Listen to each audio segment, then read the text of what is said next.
Hey guys, what's going on? Today I got another story here that I've been saving because I don't know what to do with it in my mind for this one, like even how to process it. But like the story I did in the last, it's a soft on crime thing. I'm thinking that's what this would be. Let me know what you think. Maybe I'm completely wrong there, but we're talking about a child grape. I don't like saying that word in general. All right, who fixated on vulnerable women released back into Metro Vancouver. All right, so let's get into this. So there's anger and frustration in Metro Vancouver. I I I'm not surprised. So this guy Brian, I'm not gonna say his name. That's the last time I'm gonna say that. So he's sentenced to 14 years in prison for a pair of horrific sex crimes. Any sex crime's horrific, all right? But this is messed up. He used a van to knock down two preteen girls who were riding their bikes. Then he gagged them, did that to one of them in a vacant lot. Like that sounds out of a extremely disturbing TV show or movie that you'd be concerned if people like watched and enjoyed it for any reason. But this is real life. 2004. Violently assaulted a as trade worker, handcuffing and gagging said worker with electrical tape. So, just first off, how's that only 14 years? I'm crazy to say that that's life, but you know, in Canada, apparently, that's 14 years, and he serves 10 years or released in November on a 10-year long-term supervision order. So I don't know where he's been. Maybe he's had to stay somewhere, but letting this guy out in the public is ridiculous. Very, very few times do the police ever make announcements to make the public aware that people like this are in our community. And when I see it, I am extremely concerned. This is a failure of our justice system as far as I'm concerned, said Surrey City Councillor Linda Annis. I can't agree more. So they're talking like last November, so I guess that's 2023. Then they say in August, Parole Board of Canada suspended his supervision order, taking him back into custody after it determined he appeared to have become fixated on female shelter client. So this guy's already showing that he's kind of relapsing.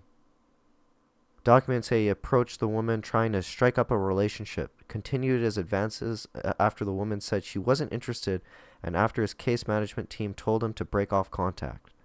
So he's already not listening. So I guess they did the right thing that they should have in the situation that they're in, take him back into custody. Says he downplays and minimizes it. Of course he is. He's a psychopath. So it's reported he took no accountability for his actions, instead played the victim, which I guess would be textbook. Yeah, he failed to see the similarities between the situation of his crimes, vulnerable women, girls, for example, intense emotional needs on your part, disregard for boundaries. Did not consider the behaviors to be a breach of conditions. However, there is a concern that you appear to have fixated on the shelter client, which raises concern about your risk to reoffend. No, she. Yeah. This really brings up the concern, all the sorts of concerns with whether or not we actually have in British Columbia proper resourced housing, proper facilities that actually have the type of care that a person like this would need. It's called jail. They've got that.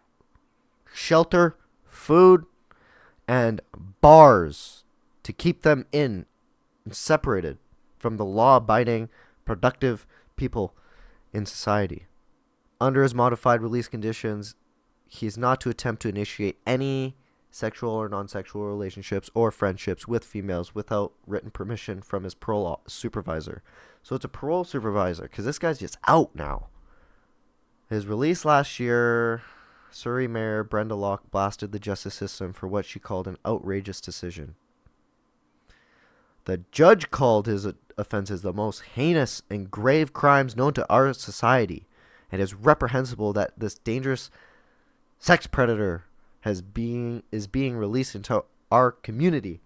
His release into Surrey is yet another blatant example of what is wrong with our justice system. I ask that our residents be extra vigilant and take safety precautions as he poses a significant risk to children and women in Surrey. Well, the guy used a car to like mow girls down and then take them to a vacant lot. It seems like if he wants to do something, then just staying vigilant might not cut it. Because he's going to wait until someone's vulnerable and use every advantage that someone who's, out and about and free can use. So it's a bad situation waiting to happen, already has happened, was already a tragedy. We could prevent any future tragedy, but instead we choose to like be so like loving in our hearts that we actually commit evil and let people like this roam free at the cost of, I don't know, whoever's next. I don't want to know. This was already like a decent amount of time. It was only a couple months. I don't want to see a follow up to this. Besides that, he's back in jail because he did something very, very minor. Just, uh, what are they called? Just something against his parole and back into jail with you. Tell me what you think. Tell me if you think this guy should be out. Tell me if you think 14 years as the initial sentence was enough for what he did. And if you are from anywhere other than Vancouver in Canada, if you're from the States, anywhere else, you tell me what would they do to somebody like this in your justice system. I'd be interested. All right, that's it. Peace.